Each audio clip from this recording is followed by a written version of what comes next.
I'm misfit, or at least that's what I like to call myself. I'm what you might call a real-life superhero. How did I become that? Well, let me tell you my story. When I was growing up, I loved Wonder Woman. She's smart, she's independent, she's strong. Then I saw pictures of female bodybuilders, and to me, they were living representations of superheroes. Women like Rachel McLish, Gladys Portuguese, Corey Everson. As soon as I saw them, I knew that's how I wanted to look. On some level, I think I always fantasized about being a superhero. So one day I'm reading Rolling Stone, and there was a story about this guy, Master Legend. He calls himself a real-life superhero, and he goes out on the streets and he fights crime. It sounds a little crazy and a little dangerous maybe, so I decided to dig a little deeper, and I was surprised to find out he wasn't the only one. It blew my mind. I thought, what are we talking about here? Are they vigilantes? Are they cosplayers? Yeah, I don't know. My initial reaction to learning that people were calling themselves real-life superheroes was shock. So I'm really interested in finding one of these guys and asking them the same question that people ask me. Why?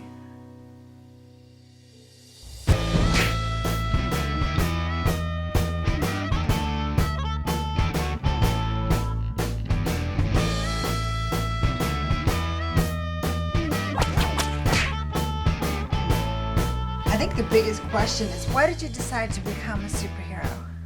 It was not something that I just rolled out of bed one day and decided I'm going to put on a pair of tights or a cape.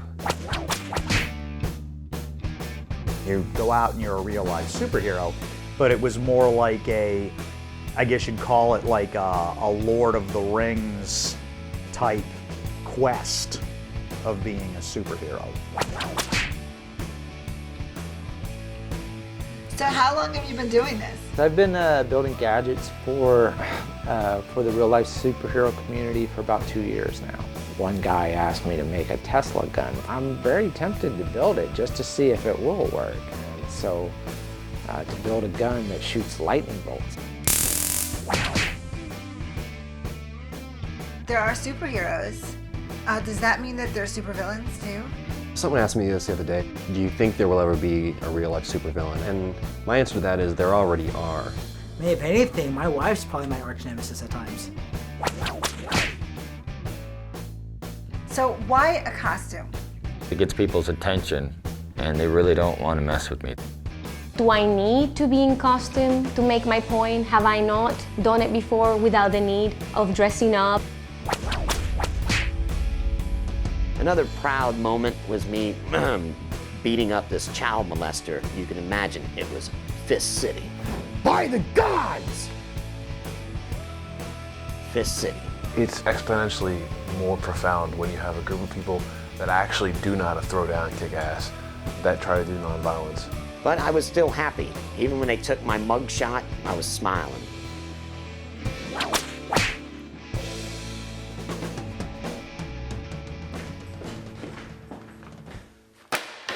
I'm thinking it's time for a road trip.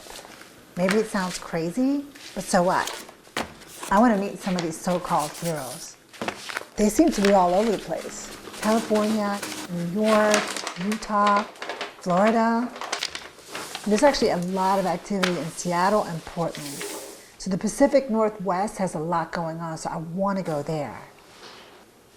I think I'm going to start with Master Legend, because he seems larger than life.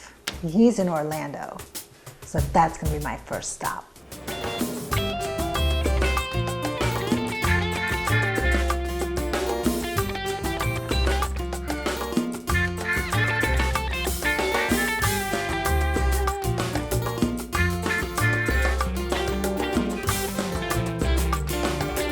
This is it. I'm going to meet Master Legend, my first real-life superhero. I have absolutely no idea what to expect, so I definitely have butterflies. I'm excited. I want to see what this superhero thing is really all about, and if it's real. It feels like some sort of a stunt. I'm just curious. I don't want to prejudge anybody because I know what it feels like. Well, here it is, overlooking Orlando. So do you consider yourself a crime fighter? Yes, I am a crime fighter. You got to be trained. You just don't hop off the sofa and think you're going to go fight hardened criminals. The first thing you want to do is make them think you're going to do something with your hands, all right? And then you try to do something like that. No, they're staring at your hands, but instead you go. I've had teeth knocked out. The nose has been broken 4 times at least. I've had my ear ripped out right here. So when they try to pull you by the hair, you just, their hand is occupied, you hit them like that, then you got them like this, and you do like that, and then, I've had my jaw dislocated, my cheekbone here was caved in, I've had broken ribs. No trouble, all right? No trouble, I'm just gonna leave, all right? I've been stabbed, I got shot in this knee, but I pulled that one out with the needle nose pliers. And then I tried to stitch it myself, but I went ahead and used some duct tape instead.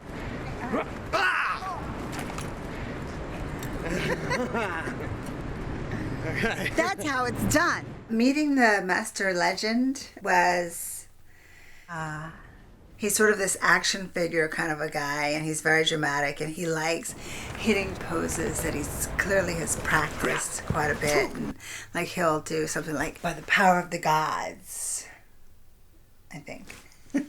I have a little bit of an injury from one of the moves that he showed me. He asked me if I knew what a suplex was, and I didn't. So I said, show me. Like this. You gotta get them like that, and then you take and you flip them over. And he was grabbing me from my waist and lifting me up off the ground, and I was upside down, and I was screaming and laughing. That's crazy! Okay, so that's a suplex. Yeah, but I didn't want to do the sidewalk slam suplex. Holy cow! And in the process, getting a little bit of a rib injury, which I'm still feeling today. I'm a little sore, so. What about relationships? Does Master Legend have a girlfriend? I have 3 girlfriends. I just can't be for one. It'd be selfish. Okay, and that's a superhero can never be selfish. It's the thing about being a superhero. Yeah. If you could have a superpower, what superpower would you pick? Well, I already have superpowers. I was born with a veil on my face, and I died the moment I was born. I said, you know, I don't want to be dead yet. There's so many people I have to help in the world. So it's hard for people to understand that kind of stuff. You know, they say, oh, crazy man, until they see me in action. And they go, what? I'm actually an official purple dragon. It's an order of kung fu bikers. I had to do all kinds of wild stunts to become a purple dragon. I had to beat up grown men in bar rooms. I had to swim across the 3 canals of death, which was a very tricky swim. And let me get rid of the beer. Okay, when you're helping people out, you're still fighting against evil, because see, evil brings this misery and torture and suffering to others. So when you try to help people out, you're actually fighting evil there. 1 minute he's talking about making ends meet and working for a living as a handyman and a tree trimmer. And the next minute he's talking about having metaphysical powers and how he fries the computer and all the electronics in the room when he gets upset. I don't know. My daddy was a really bad drunken man, beating me up and forcing me to go to Ku Klux Klan stuff and fighting classes and having to fight all the time. Well, that's pretty much what got me started. You know, if it wasn't for that fighting training, you know, in the young days and getting beat up all the time, I may not be the guy I am now.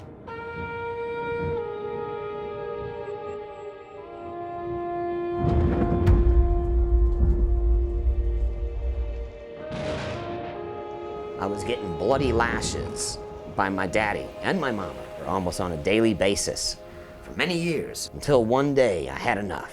Well, he got a taste of what it was all about as I smacked him, pow, with a punch of anger. Bam, bam, I'm just beating him up, beating him up. Then he calls to my mama and tells her to call the cops. But she didn't call the cops because he used to beat up on her too. And even though she abandoned me long ago, I never seen her since I was 15. I was emancipated and on my own out in the streets at a very young age. I was sad because in those last and final days, after the divorce and everything, then I was trying to be his friend. After I did forgive him and I thought me and him were good buddies, you know, that I could put all that beatings and all that misery behind me and just be his friend, what's he do? Kill himself on me. So that's where I say, well, I guess he didn't like me all that much after all.